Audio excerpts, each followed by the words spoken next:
Alright guys, JW back here. We've done got the hole dug, pipe in the ground. I'm about to walk through and show you what we got going.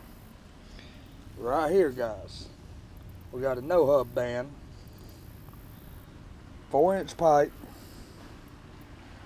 two-way clean out,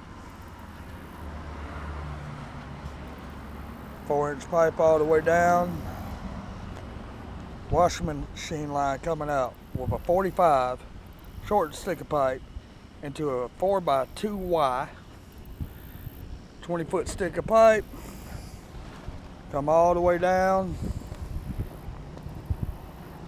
until we hit the city clean out, which is a 4x4Y with a 45.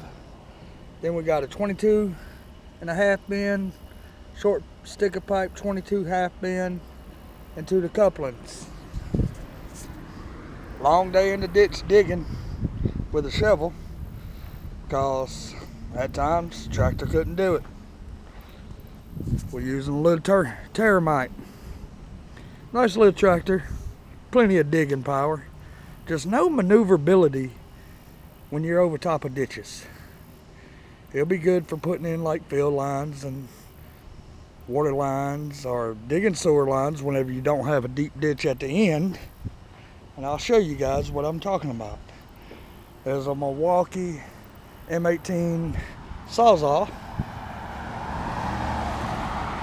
That's what I'm talking about, a ditch. No maneuverability across that. None. Now if y'all want to see more, hit the like, leave a comment. Y'all have a great evening.